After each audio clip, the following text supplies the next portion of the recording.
ರೈತರೆ, ನೀವೇನಾದ್ರೂ ಹಸು ಸಾಕಾಣಿಕೆ ಮಾಡ್ತಾ ಇದ್ದೀರಾ ಅಥವಾ ಹೊಸದಾಗಿ ಒಂದು ಡೈರಿ ಫಾರ್ಮ್ ಅನ್ನ ಸ್ಟಾರ್ಟ್ ಮಾಡಬೇಕು ಅಂತ ಏನಾದ್ರೂ ಯೋಚನೆಯಲ್ಲಿದ್ದೀರಾ? ಹಾಗಾದ್ರೆ ನಿಮಗಾಗಿ ಒಂದು ಪ್ರಮುಖ ಮಾಹಿತಿ ಇದೆ.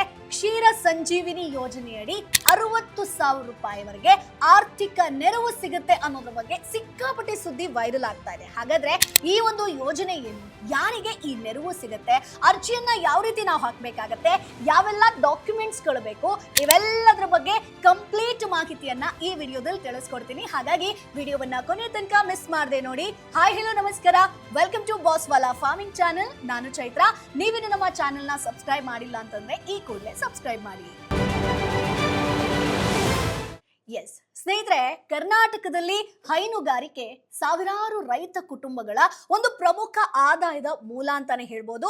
ಸೊ ರೈತರ ಆದಾಯವನ್ನ ಹೆಚ್ಚಿಸೋದಾಗಿರ್ಬೋದು, ಉತ್ತಮ ಗುಣಮಟ್ಟದ ಹಾಲು ಉತ್ಪಾದನೆಗೆ ಉತ್ತೇಜನ ನೀಡೋದು, ಜೊತೆಗೆ ಹೈನುಗಾರಿಕೆಯನ್ನ ಮತ್ತಷ್ಟು ಅಭಿವೃದ್ಧಿ ಪಡಿಸುವಂತ ಉದ್ದೇಶದಿಂದ ಕರ್ನಾಟಕ ಸಹಕಾರ ಹಾಲು ಉತ್ಪಾದಕರ ಮಹಾಮಂಡಳಿ ಅಂದ್ರೆ KMF ಹಾಗೆ ಜಿಲ್ಲಾ ಹಾಲು ಒಕ್ಕೂಟಗಳ ಹಲವು ಯೋಜನೆಗಳನ್ನ ಈಗ ಜಾರಿಗೆ ತರ್ತಾ ಇದೆ. ಸಾಕಷ್ಟು ಯೋಜನೆ ಇದೆ. ಸೊ ಅವುಗಳಲ್ಲಿ ಒಂದು ಪ್ರಮುಖವಾದಂತ ಯೋಜನೆ ಅಂತಂದ್ರೆ ಕ್ಷೀರ ಸಂಜೀವಿನಿ ಯೋಜನೆ. ಇದರ ಬಗ್ಗೆ ಸಾಕಷ್ಟು ಜನರಿಗೆ ಮಾಹಿತಿ ಇಲ್ಲ. ಸೊ ಈ ಒಂದು ಯೋಜನೆಯ ಮುಖ್ಯ ಉದ್ದೇಶ ಏನಪ್ಪಾ ಅಂತಂದ್ರೆ ಹಾಲು ಉತ್ಪಾದಕರಿಗೆ ಅಗತ್ಯವಿರುವಂತ ಆರ್ಥಿಕ ಆಗಿರ್ಬೋದು, ತಾಂತ್ರಿಕ ನೆರವನ್ನ ಕೊಡುವಂಥದ್ದು. ಸೊ ಇದರಿಂದ ಹಾಲಿನ ಉತ್ಪಾದನೆ ಹೆಚ್ಚಿಸೋದು ಮಾತ್ರ ಅಲ್ಲ, ರೈತರ ಆದಾಯದಲ್ಲೂ ಕೂಡ ಏರಿಕೆಯನ್ನ ಕಾಣಬಹುದು ಅನ್ನುವಂತ ನಿಟ್ಟಿನಲ್ಲಿ. ಸೊ ಈಗ ಎಲ್ಲರೂ ಕೂಡ ಕೇಳ್ತಿರುವಂತ ಪ್ರಶ್ನೆ, ಸೊ ಈ ಒಂದು ಕ್ಷೀರ ಸಂಜೀವಿನಿ ಯೋಜನೆಗೆ ನಾವು ಅರ್ಜಿ ಸಲ್ಲಿಸಿದ್ರೆ ಎಲ್ರಿಗೂ ಕೂಡ 60,000 ರೂಪಾಯಿ ಸಿಗುತ್ತಾ ಅನ್ನುವಂಥದ್ದು. ಯಾಕಂತಂದ್ರೆ ಸಾಮಾಜಿಕ ಜಾಲತಾಣಗಳಲ್ಲಿ ಎಲ್ರಿಗೂ ಕೂಡ 60,000 ರೂಪಾಯಿ ಸಿಗುತ್ತೆ ಅನ್ನುವಂತ ಸಾಕಷ್ಟು ಪೋಸ್ಟ್ ಗಳಾಗಿರ್ಬೋದು, ಒಂದಷ್ಟು ವಿಡಿಯೋಗಳನ್ನ ಬಹುಶಃ ನೀವು ನೋಡಿರ್ಬೋದು. ಆದ್ರೆ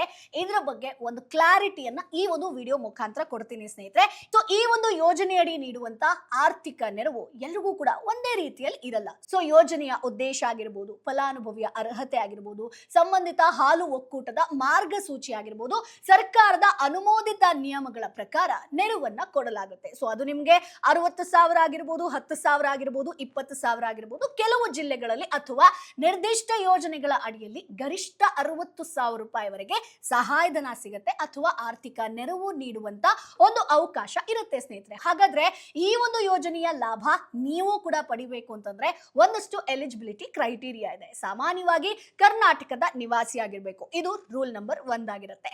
ಹಾಲು ಉತ್ಪಾದಕರಾಗಿರ್ಬೇಕು ನೀವು, 2ನೇ ರೂಲ್ಸ್. ಇನ್ನು ಸ್ಥಳೀಯ ಹಾಲು ಉತ್ಪಾದಕರ ಸಹಕಾರ ಸಂಘದ ಸದಸ್ಯತ್ವವನ್ನ ನೀವು ಪಡ್ಕೊಂಡಿರ್ಬೇಕು, ನಿಯಮಿತವಾಗಿ ಹಾಲು ಪೂರೈಕೆ ಮಾಡ್ತಾ ಇರಬೇಕು, ಸಂಬಂಧಿತ ಹಾಲು ಒಕ್ಕೂಟದ ನಿಯಮಗಳಾಗಿರ್ಬೋದು ಅಥವಾ ಅರ್ಹತಾ ಒಂದು ಷರತ್ತುಗಳನ್ನ ನೀವು ಪೂರೈಸಿರಬೇಕು ಸ್ನೇಹಿತರೆ.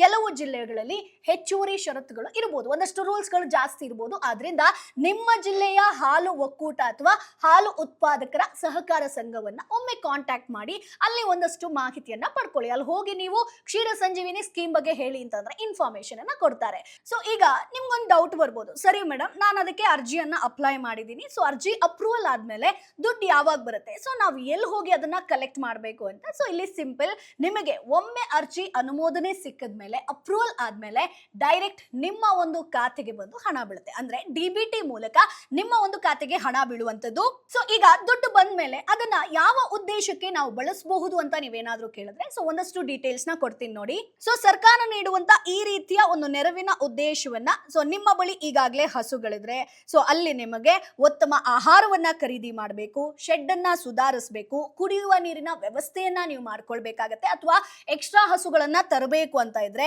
ಅಥವಾ ಹಾಲು ಉತ್ಪಾದನೆ ಹೆಚ್ಚಿಸೋದಕ್ಕೆ ಅಗತ್ಯವಿರುವಂತ ಒಂದಷ್ಟು ಸೌಲಭ್ಯಗಳನ್ನ ನಾನು ಮಾಡ್ಕೊಳ್ಬೇಕು ಅನ್ನುವಂತ ಪ್ಲಾನ್ ಇದ್ರೆ, ಹಾಗೆ ನಿಮ್ಗೆ ಚಾಪ್ ಕಟರ್ ಆಗಿರ್ಬೋದು, ಹಾಲು ಹಿಂಡುವಂತ ಯಂತ್ರ ಆಗಿರ್ಬೋದು, ಅಥವಾ ಸಣ್ಣ ಏನಾದ್ರೂ ಉಪಕರಣಗಳನ್ನ ಖರೀದಿ ಮಾಡಬೇಕು ಅಂತ ಇದ್ರೆ ನಿಮಗೆ ಈ ಒಂದು ದುಡ್ಡು ಏನ್ ಬಂದಿರುತ್ತೋ, ನೆರವು ದುಡ್ಡು ಬಂದಿರುತ್ತಲ್ವಾ, ಸೊ ಅದನ್ನ ನೀವು ಯೂಸ್ ಮಾಡ್ಕೋಬಹುದು. ಸೊ ನಾನು ಆಲ್ರೆಡಿ ಹೇಳಿದೆ 60,000 ರೂಪಾಯಿ ಎಲ್ರಿಗೂ ಸಿಗಲ್ಲ ಅನ್ನುವಂಥದ್ದು. ಸೊ ಈಗ ನೀವು ಒಂದು ಕ್ವಶನ್ ಕೇಳ್ಬೋದು, ಹಾಗಾದ್ರೆ 60,000 ಅಂತ ಅಲ್ಲ ಮೇಡಮ್, ಇದಕ್ಕೆ ನಾವು ಅರ್ಜಿ ಸಲ್ಲಿಸಿದ್ರೆ ಎಲ್ರಿಗೂ ಕೂಡ ಅವಕಾಶ ಸಿಗುತ್ತೆ, ಎಲ್ರಿಗೂ ದುಡ್ಡು ಬರುತ್ತಾ ಇಂತಿಷ್ಟು ಅನ್ನುವಂಥದ್ದು. ಸೊ ಇಲ್ಲಿ ಮೇಜರ್ ಆಗಿ ಯಾರಿಗೆಲ್ಲ ದುಡ್ಡು ಸಿಗುವಂತ ಚಾನ್ಸಸ್ ಇದೆ ಅಂತ ನಾನು ಹೇಳ್ತೀನಿ ನೋಡಿ. ಸೊ ಇದರಲ್ಲಿ ನೀವಿದ್ರಿ ಅಂತಂದ್ರೆ ನಿಮ್ಗೊಂದು ಟಿಕ್ ಮಾರ್ಕ್ ಹಾಕೊಳ್ಳಿ. ಸೊ ಮೊದಲನೇದಾಗಿ ಹೈನುಗಾರಿಕೆ ಮಾಡ್ತಿರೋರಿಗೆ ಈ ಒಂದು ನೆರವು ಸಿಗುತ್ತೆ. ಅದ್ರ ಜೊತೆಗೆ ಹಾಲು ಉತ್ಪಾದಕರ ಸಹಕಾರ ಸಂಘದಲ್ಲಿ ಸಕ್ರಿಯವಾಗಿ ಪಾಲ್ಗೊಳ್ತಿರೋರಿಗೆ ಸಿಗುತ್ತೆ ಸ್ನೇಹಿತರೆ, ಅಂದ್ರೆ ಸದಸ್ಯ ಸದಸ್ಯರಾಗಿರೋರ್ಗೆ. ಇನ್ನು ನಿಯಮಿತವಾಗಿ ಹಾಲು ಪೂರೈಕೆಯನ್ನ ನೀವು ಮಾಡ್ತಾ ಇರಬೇಕು.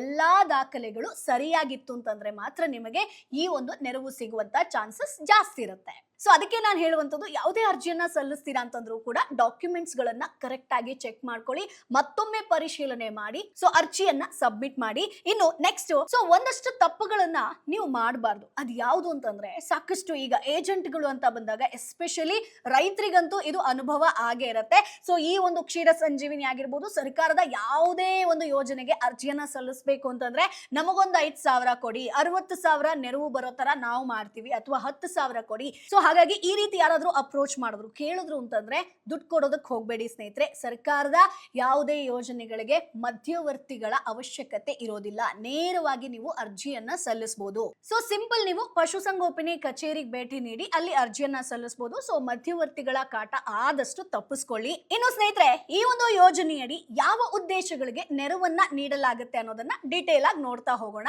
ಸೊ ಹೈನುಗಾರಿಕೆ ಅಭಿವೃದ್ಧಿ ಆಗಿರ್ಬೋದು, ಉತ್ತಮ ತಳಿಯ ಹಸುಗಳ ನಿರ್ವಹಣೆ ಆಗಿರ್ಬೋದು, ಪಶು ಆಹಾರದ ವ್ಯವಸ್ಥೆ ಆಗಿರ್ಬೋದು, ಫುಡ್ ಸಿಸ್ಟಮ್ಗೋಸ್ಕರ ಶೆಡ್ ಮಾಡೋದಕ್ಕಾಗಿರ್ಬೋದು, ಹಾಲು ಉತ್ಪಾದನೆ ಹೆಚ್ಚಿಸುವಂತ ಚಟುವಟಿಕೆಗಳಿಗೋಸ್ಕರ ಆಗಿರ್ಬೋದು, ಹಾಗೆ ಪಶುಗಳ ಆರೋಗ್ಯ ಕಾಪಾಡೋದು ಸೇರಿದಂತೆ ವಿವಿಧ ಉದ್ದೇಶಗಳಿಗೆ ಈ ಒಂದು ಯೋಜನೆಯಡಿಯಲ್ಲಿ ನಿಮಗೆ ಆರ್ಥಿಕವಾಗಿ ನೆರವು ಸಿಗುತ್ತೆ ಸ್ನೇಹಿತರೆ. ಸೊ ಯಾವ ಉದ್ದೇಶಕ್ಕೆ ಎಷ್ಟು ಮೊತ್ತ ಸಿಗುತ್ತೆ ಅನ್ನೋದು ನೀವು ಸಿಂಪಲ್ ಸಂಬಂಧಿತ ಹಾಲು ಒಕ್ಕೂಟದ ಯೋಜನೆ ಆಗಿರ್ಬೋದು, ಸರ್ಕಾರದ ಮಾರ್ಗಸೂಚಿಗಳ ಮೇಲೆ ಡಿಪೆಂಡ್ ಆಗಿರುತ್ತೆ. ಸೊ ನೀವು ಡೈರೆಕ್ಟ್ ಆಗಿ ಹೋಗಿ ಚೆಕ್ ಮಾಡ್ಕೊಳ್ಬಹುದು. ಸೊ ಈಗ ಇಲ್ಲಿ ನಿಮ್ಗೊಂದು ಪ್ರಶ್ನೆ ಬರುತ್ತೆ, ಸರಿ ಮೇಡಮ್, ಈಗ ಕ್ಷೀರ ಸಂಜೀವಿನಿ ಸ್ಕೀಮ್ಗೆ ನಾವು ಅರ್ಜಿಯನ್ನ ಸಲ್ಲಿಸ್ತೀವಿ ಅಂತಂದ್ರೆ ಏನೇನ್ ಡಾಕ್ಯುಮೆಂಟ್ಸ್ ಗಳು ಬೇಕು ಅದನ್ನ ಕೂಡ ನಾನು ಡೀಟೇಲ್ ಆಗಿ ಹೇಳ್ತಾ ಹೋಗ್ತೀನಿ. ಸೊ ನೋಟ್ ಡೌನ್ ಮಾಡ್ಕೊಳ್ಳಿ ಅಥವಾ ಸೇವ್ ಮಾಡ್ಕೊಳ್ಳಿ.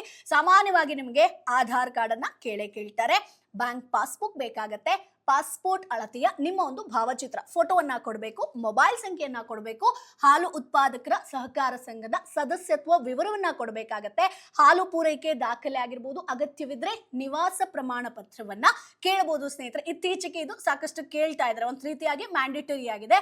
ಆದ್ರೆ ಜಿಲ್ಲೆಯ ಪ್ರಕಾರ ದಾಖಲೆಗಳಲ್ಲಿ ಸ್ವಲ್ಪ ವ್ಯತ್ಯಾಸ ಇರಬಹುದು. ಕೆಲವೊಂದು ಕಡೆಗಳಲ್ಲಿ ಕೇಳಬಹುದು, ಕೆಲವೊಂದು ಕಡೆಗಳಲ್ಲಿ ಕೇಳದೆ ಕೂಡ ಇರಬಹುದು. ಹಾಗಾದ್ರೆ ಅರ್ಜಿ ಹೇಗೆ ಸಲ್ಲಿಸಬೇಕು?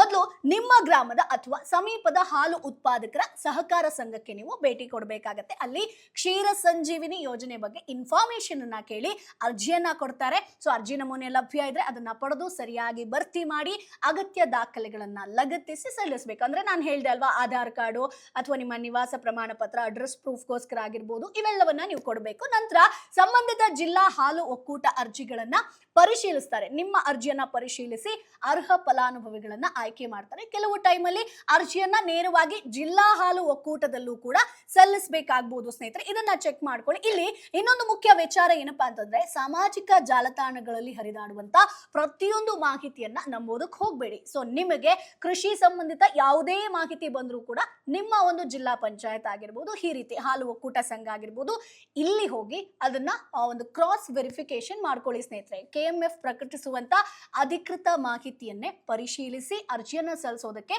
ನೆಕ್ಸ್ಟ್ ನೀವು ಹೋಗ್ಬೇಕಾಗತ್ತೆ. ಸೊ ಹಾಗಾಗಿ ಯಾವುದೇ ಇನ್ಫಾರ್ಮೇಶನ್ ಬಂದರೂ ಕೂಡ ಒಮ್ಮೆ ಚೆಕ್ ಮಾಡ್ಕೊಳ್ಳಿ. ಸೊ ಕೊನೆಯದಾಗಿ ಹೇಳಬೇಕು ಅಂತಂದ್ರೆ, ಕ್ಷೀರ ಸಂಜೀವಿನಿ ಯೋಜನೆ ಹೈನುಗಾರರಿಗೆ ಉಪಯುಕ್ತವಾದಂತ ಯೋಜನೆ ಆಗಿರುತ್ತೆ. ಆದ್ರೆ 60,000 ರೂಪಾಯಿಯ ನೆರವು ಎಲ್ರಿಗೂ ಕೂಡ ಒಂದೇ ರೀತಿಯಲ್ಲಿ ಸಿಗೋದಿಲ್ಲ. ಸೊ ಅದು ಯೋಜನೆಯ ನಿಯಮ ಆಗಿರ್ಬೋದು, ನಿಮ್ಮ ಜಿಲ್ಲೆ ಆಗಿರ್ಬೋದು, ಫಲಾನುಭವಿಯ ಅರ್ಹತೆ ಆಗಿರ್ಬೋದು, ಸಂಬಂಧಿತ ಹಾಲು ಒಕ್ಕೂಟದ ಮಾರ್ಗಸೂಚಿಗಳ ಮೇಲೆ ಡಿಪೆಂಡ್ ಆಗಿರುತ್ತೆ. ಸೊ ಹಾಗಾಗಿ ಯಾವುದೇ ಒಂದು ವದಂತಿಗಳನ್ನ ನಂಬದೆ ಅಧಿಕೃತ ಮಾಹಿತಿಯನ್ನ ಮಾತ್ರ ಚೆಕ್ ಮಾಡಿಕೊಂಡು ಆಮೇಲೆ ಅರ್ಜಿ ಸಲ್ಲಿಸಿ. ಸೊ ಹಾಗಾಗಿ ಸ್ನೇಹಿತರೆ, ಈ ಕ್ಷೀರ ಸಂಜೀವಿನಿ ಯೋಜನೆ ಅಂತ ಬಂದಾಗ 60,000 ರೂಪಾಯಿ ಕ್ಲಾರಿಟಿ ಆಗಿರ್ಬೋದು, ಅಥವಾ ಹೇಗೆ ಅರ್ಜಿ ಸಲ್ಲಿಸಬೇಕು, ಡಾಕ್ಯುಮೆಂಟ್ಸ್, ಇವೆಲ್ಲದರ ಬಗ್ಗೆ ಇನ್ಫಾರ್ಮೇಶನ್ ಅನ್ನ ಕೊಟ್ಟಿದ್ದೀನಿ.